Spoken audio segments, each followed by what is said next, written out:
Muraho neza mwese aho muri hose nizere ko mumeze neza ndabasuhuje kandi mbahaye ikaze kuri ya YouTube channel yanyu ya B News TV 123 nk'uko bisanzwe cyangwa se nk'uko mubizi tugenda tugaruka ku bintu byinshi bitandukanye ariko by'umwihariko ku bibazo biba bigiye bitandukanye biba biri hagati ya muntu ndetse no ku zindi mpande zigiye zitandukanye. Ubu ngubu rero tugiye kugaruka kuri ubu buzima bw'aba bana uko ari batatu ndetse turebe n'uyu muryango wose muri rusange, turebe ngo ese ni gute umuntu aba yavukiye hagati y'aba bantu uko bangana gutya cyangwa se aba afite umuryango nk'uyu nguyu ariko nyuma akaza kwisanga afite ibibazo byinshi bitandukanye ndetse rimwe na rimwe akaba yabura n'umuntu wabimufashamo. Byose rero ndagira ngo unkundire cyangwa se unyemerere ubane nanjye neza 5/5 ni kuri ya YouTube channel yanyu ya B News TV 123. Ndagusaba kugira ngo ukandeho subscribe ndetse ukande like ndetse utange n'ibitekerezo byawe muri rusange. Ngira ngo murabona yuko rero ari ibintu biba bitoroshye, ngira ngo murabona yuko aba bana bahuriye ku masahane atatu cyangwa se ku mafunguro mu buryo butatu. Ngira ngo murabona yuko nabo ni batatu ariko ngira ngo murabona yuko hagati yabo harimo umubyeyi wicaye ndetse n'undi uhagaze, ariko hepfo naho harimo undi mubyeyi usa nkaho yabateye umugongo. Ibi byose rero ndagira ngo munkundire tubane neza 5/5. Ese ni gute umuntu yisanga ari wenyine kandi wareba ugasanga yaravukiye mu muryango w'abantu benshi cyane ndetse by'umwihariko ugasanga buri muntu afite uburyo bwo yifashijeho ku buryo atakaba yagira ibyo bibazo? Ibyo si byo tureba ndetse ibyo ngibyo si nabyo bikora, ahubwo menya ngo kuri iyi si niko bigenda. Ntukazavuge ngo urifite, ntukazavuge ngo uri umuntu wishoboye. Ibyo nubitekereza uzaba wibeshye kenshi gashoboka cyane ndetse utazapfa no kuba wamenya uburyo wakwinyomora. Ibi byose rero ndagira ngo nkundire tubisasanure neza kandi umenye uburyo ukwiye kwitwara muri iyi si ya rurema cyangwa se kuri iyi si wisanzeho utazi uburyo wayigezeho. Ubuzima busanzwe cyangwa se ubuzima bwose tubusangamo tukabubamo uko tubusanzemo.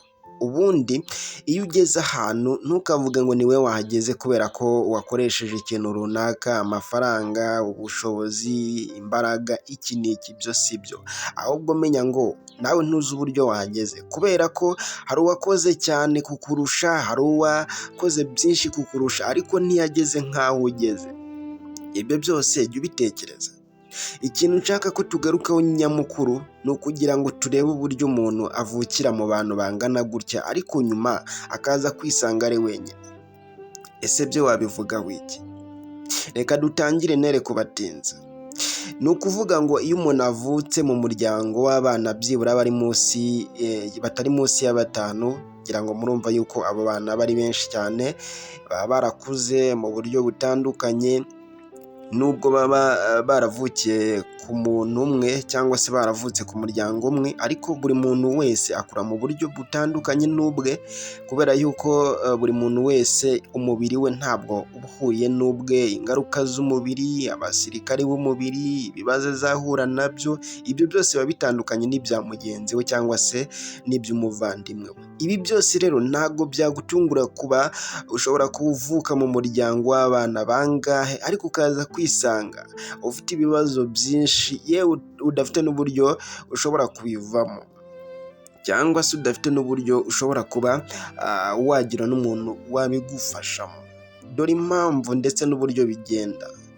Iyo umuntu nk'uko nari mbivuze yavukiye mu muryango w'abana batari munsi ya 5, buri wese hari ikigero cy'imyaka ageramo agatangira kwiha kondisiyo ye agomba kugenderaho cyangwa se akwiye kugenderaho.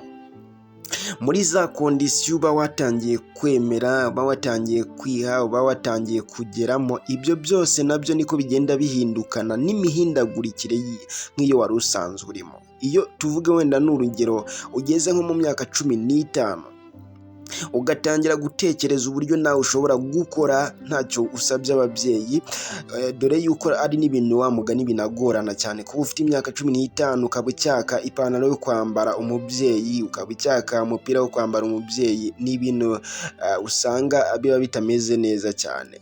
Iyo wageze muri iyo myaka ugatangira gutekereza kwihigira ku ruhande ibintu nk'ibyo ngibyo, menya ko bwa bwonko na bya bitekerezo byawe byarangije gufata ikindi cyerekezo, kubera yuko ntabwo biba bikiri ku cyerekezo cyo kugira icyo bisaba ababyeyi bawe, kubera yuko nanone ikindi biba byatangiye gutekereza kure cyane hashoboka kugira ngo nawe ugire icyo ugeraho ndetse ugire n'icyo ubona. Ibi byose rero iyo bimwe na bimwe uri kubibura, iyo bimwe na bimwe utari kubibona, ntabwo utekereza gusubiza inyuma amaso ngo ujye gusaba ababyeyi ikintu, ndetse n'icyo gihe imyaka ibiri kugukurana uba uri gufata ibindi bitekerezo, ndetse n'ubwonko bwawe buri kugenda butekereza kure hashoboka, ndetse n'ibindi bintu bigiye bitandukanye. Ibyo byose uri gukora gutyo, hari n'undi muvandimwe wawe nawe uri gusatira imyaka nk'iyo urimo, cyangwa se uri kugera mu kigero nk'icyo urimo, nawe azatangira kuya kondisiyo y'ibindi agenderaho bitandukanye n'ibyo wewe wapanze. Tuvuge n'urugero, niba warapanze kutaka umwenda mama wawe kuri iyo myaka, undi ashobora gupanga gutangira kugira ikintu yikorera, kugira ikintu ashobora kuba yakwigezaho. Ibyo ngibyo rero ashobora kuvuga, wenda ni nk'urugero, ngiye gutangira korora itungo ku buryo mu myaka yanjye runaka nzaba natangiye kuba nk'abandi, mfite nk'akabutike, gucuruza ndetse n'icyo nakwigezaho. Ikindi kandi hari n'undi uri gukura avuga ati reka menyerane n'abaniga, wenda turebe n'uburyo dushobora kuba twapanga n'utundi tudiru turi ku ruhande. Ibyo byose rero ni ya myaka uri kugeramo, kandi ibyo byose bimwe na bimwe harimo ibikugiraho ingaruka, yewe bimwe na bimwe nanone bigatuma wiheba bihagije, ukibaza impamvu wabigiyemo, ugatangira kwicuza icyatumye ubijyamo. Ibyo byose biri kuba ku bana batandukanye b'abavandimwe.